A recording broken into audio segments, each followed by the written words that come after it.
Okay, Assalamualaikum dan selamat sejahtera. Okay, hari ini kita masuk bab 9, cuaca angkasa lepas. Okay, yang pertama kita akan belajar berkenaan dengan aktiviti matahari yang memberi kesan kepada bumi.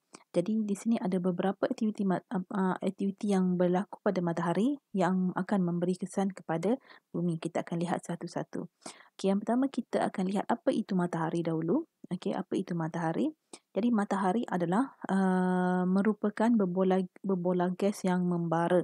Dia seperti bola gas, okey, bola gas yang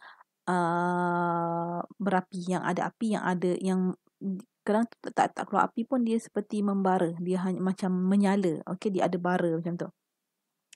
Okey, kenapa kita panggil dia berbola gas? Sebab keseluruhan matahari terdiri daripada dua jenis gas sahaja, iaitu gas hidrogen dan gas helium. Jadi matahari ini terdiri daripada gas sahaja. Dalam matahari hanya ada gas sahaja, iaitu gas hidrogen dan gas helium.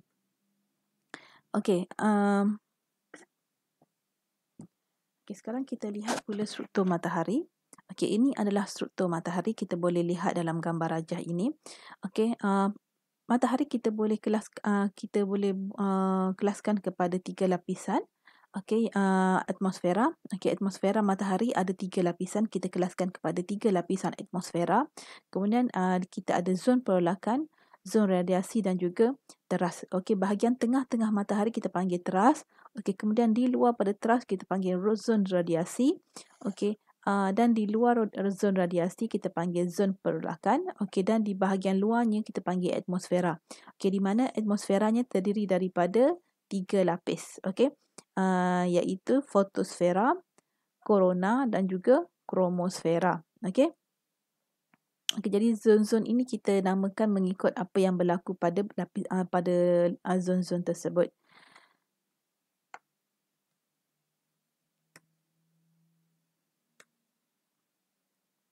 Okey, yang pertama kita lihat ini adalah aktiviti yang berlaku pada matahari. Yang pertama kita lihat nyalaan suria. Okey, nyalaan suria ini adalah nyalaan suria kelas X9.3.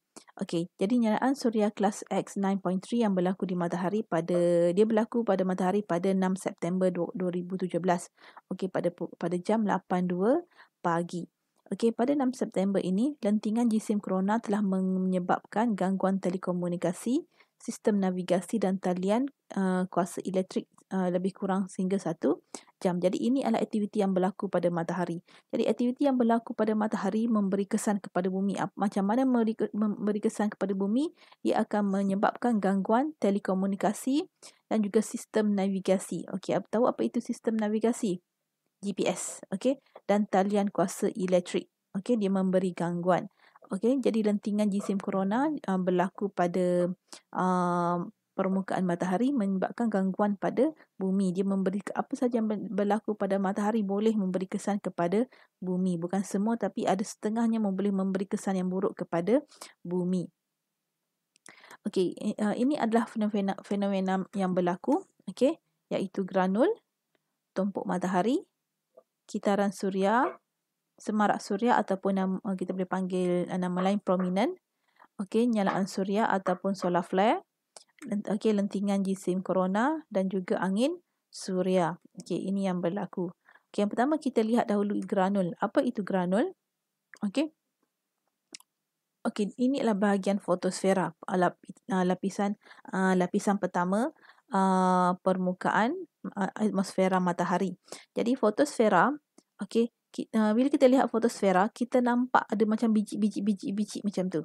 Okey, jadi itu yang kita panggil granul. Okey, yang kita nampak biji-biji itu granul yang kelihatan seperti berbutir. Jadi apa itu granul?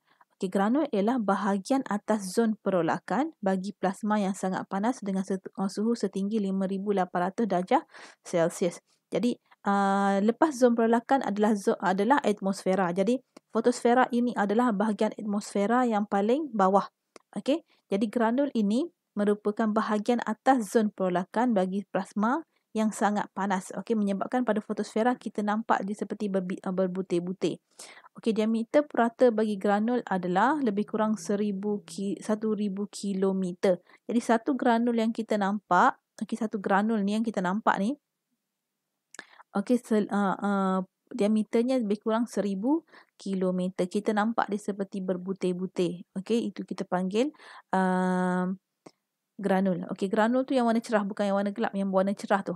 Okey, yang berwarna cerah tu granul. Okey, yang panas dia warna cerah, yang gelap dia warna dia kurang panas. Okey, kita lihat tumpuk matahari. Okey, apa itu tumpuk matahari? Tumpuk matahari adalah kawasan gelap yang kelihatan pada permukaan matahari. Okey, itu kita panggil tumpuk. Tumpuk kawasan gelap.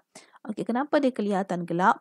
Okey, kerana suhunya lebih rendah daripada kawasan sekitar. Okey, yang tadi daripada granul. Okey, granul yang warna cerah tadi, yang warna gelap tu pula adalah tumpuk matahari.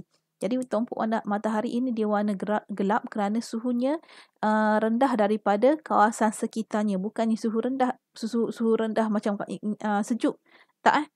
Dia masih panas, tapi berbanding dengan kawasan sekitarnya, berbanding dengan kawasan granul, bahagian tumpuk matahari itu suhunya lebih rendah. Okey, tumpuk matahari merupakan lokasi letusan yang amat besar di fotosfera. Okey, tumpuk matahari ini terbentuk akibat daripada letusan. Okey, macam apa? Bila air mendidih, dia macam keluar macam letupan macam tu, atau bukan air dah, air susah nampak. Bila kamu masak, katakan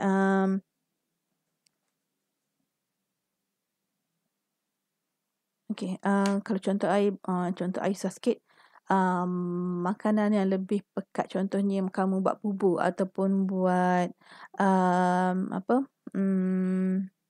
Kastad. Okey, masak kastad kan dia seperti macam dia ataupun dodol. Bila dia mendidih tu dia macam pop plop meletup macam tu. Jadi bila dia meletup macam tu, okey, dia akan kamu akan nampak dia macam ada kawah kecil. Okey, kawah yang kecil yang dalam makanan tu, bila dia meletup dia macam ada kawah. Okey, macam ni lah. Okey, bila dah meletup dia akan macam ada ruang kosong di bawahnya. Okey, itulah yang berlaku. Jadi bila berlaku letusan yang di fotosfera, okey, dia akan membentuk kawah. Okey, kawah yang kita panggil tumpuk matahari. Okey, disebabkan dia punya pergerakannya lambat. Jadi untuk tumpuk matahari ini hilang, okey, dia mengambil masa lebih kurang seminggu. Okey, bila dah seminggu barulah tumpuk matahari ini akan hilang. Okey, barulah tumpuk matahari ini akan hilang.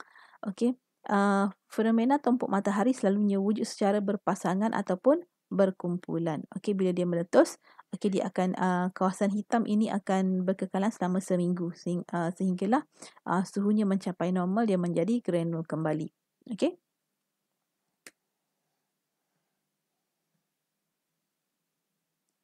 Okey. Okey, ini adalah aktiviti tumpuk matahari yang wujud dan lenyap mengikut pusingan 11 tahun yang kita panggil kitaran suria. Okey, selama 11 ini kita ambil selama 11 tahun lah. Setiap kali 11 tahun dia akan wujud. Yang tadi yang saya kata berlaku secara berpasangan dan berkumpulan itu dia berlaku selama 11 tahun sekali. Okey, maksudnya yang berlaku banyak letusan tu dia berlaku selama 11 tahun sekali. Okey, jadi kita lihat. Okey, makin lama makin setiap 11 tahun ni dia makin banyak. Okey, dia kurang. Okey, contoh sini. Okey, waktu sini dia kurang. Bila sampai sini dia makin banyak. Okey, dia kurang kembali. Dia makin banyak di sini. Pada setiap 11 tahun dia makin banyak. Okey. Jadi inilah yang berlaku yang kita panggil kitaran suria. Jadi setiap 11 tahun kita akan nampak dengan banyak, okey, tumpuk suria yang wujud pada matahari. Okey, sekarang kita masuk pula kepada semarak suria ataupun prominent. Okey, apa itu semarak suria? Okey, semarak suria merupakan gelungan yang besar. Okey, gelungan yang besar ataupun jalur melengkung yang terdiri daripada gas yang menyala di sebelah atas matahari. Okey, dia macam ni. Okey, dia lengkungan. Okey, dia laju melengkung. Okey, yang menyala di sebelah atas tumpuk matahari. Dia di atas tumpuk matahari, di bawahnya tu ada kawah tadi, tak kawah tumpuk matahari ini, kawah tumpuk matahari, dan di atasnya ada gelungan besar. Okey, itu yang kita panggil semarak suria. Okey, semarak suria pula mencapai ketinggian beratus-ratus ribu kilometer dan dia boleh kekal selama beberapa hari ataupun beberapa bulan. Jadi dia boleh kekal di atas permukaan atmosfera selama beberapa hari atau beberapa bulan. Okey, semarak suria yang kuat boleh melemparkan jasad dari matahari ke angkasa lepas pada kelajuan antara 600 km per saat hingga melebihi 1000 km per saat. Okey. Ini macam mana? Okey, contohnya bila makanan mendidih. Okey, makanan mendidih akan ada cebisan ataupun sedikit daripada makanan, contohnya kau masak dodol ataupun bubur. Okey, bubur bila dia mendidih akan ada sedikit bubur, apabila dia mendidih itu, okey, dia akan terpercik keluar. Okey, jadi itulah yang dinamakan semarak suria yang kuat boleh melemparkan jasad dari matahari. Jadi bila letusan itu lebih kuat, okey, yang naik, jadi dia akan membawa keluar sekali jasad keluar daripada matahari. Okey, sekarang kita lihat nyalaan suria. Okey, nyalaan suria pula adalah berbentuk lajur yang terdiri daripada gas bercas yang banyak meletus dari matahari dan kerap berlaku berdekatan dengan matahari. Nyalaan suria adalah letusan gas yang sangat kuat dan hebat. Okey, tadi prominent. Okey, sekarang nyalaan suria. Okey, kalau prominent itu seperti gas sahaja yang terbentuk. Okey, manakala nyalaan suria pula adalah letusan gas, okey, yang kuat, lebih besar daripada prominent. Okey, nyalaan suria ini dia lebih besar daripada prominent. Okey, nyalaan suria mencapai tahap kecerahan yang maksimum dalam masa beberapa saat atau beberapa minit, kemudian malap selepas beberapa minit atau beberapa jam. Kalau prominent tadi dia akan kekal lebih lama, manakala nyalaan suria ini bila terjadi, okey, dia akan hilang dengan cepat. Okey, nyalaan suria menyemburkan zarah gas yang bercas keluar dari kelajuan yang tinggi ke angkasa lepas. Jadi bila nyalaan suria dia meletus, okey, dia akan membawa sekali zarah-zarah gas, okey, yang bercas ke angkasa lepas. Jadi cahaya dari nyalaan suria yang berkelajuan cahaya mengambil masa 8 minit untuk sampai ke bumi. Okey, manakala zarah gas yang bercas mengambil masa beberapa puluh minit.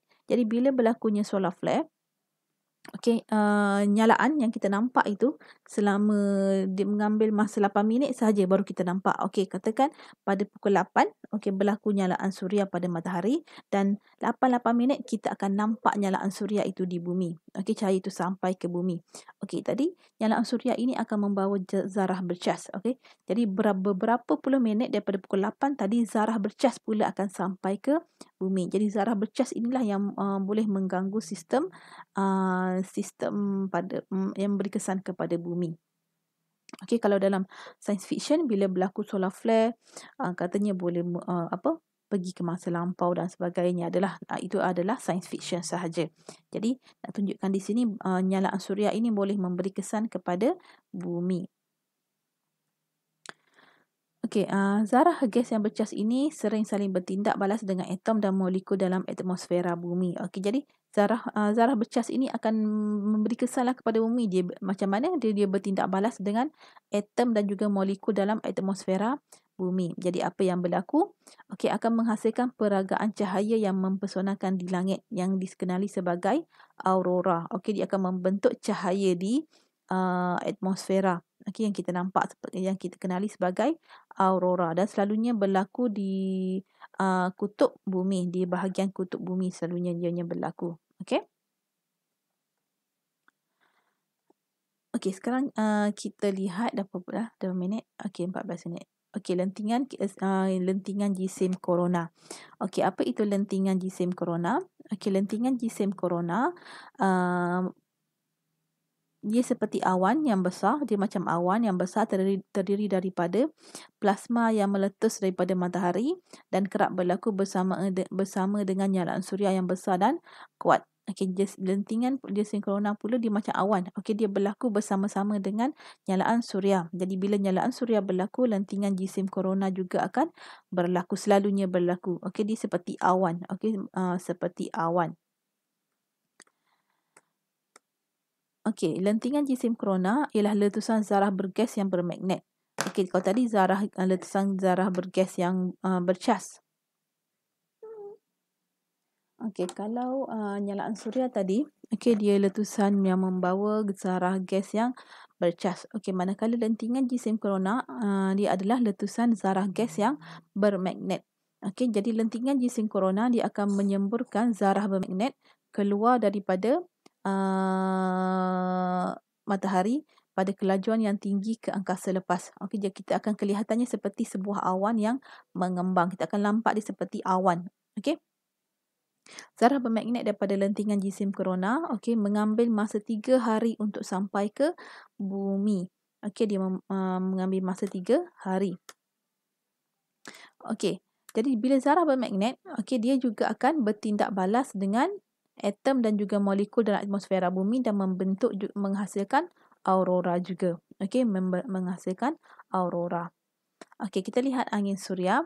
Okey, zarah dalam plasma, okey, seperti elektron, proton dan zarah alfa meletus dari matahari ke angkasa lepas bergerak bersama-sama dengan kelajuan yang tinggi kita kenali sebagai angin suria. Jadi apa-apa yang keluar, zarah yang keluar, zarah berplasma yang keluar dari matahari, dia bergerak bersama-sama.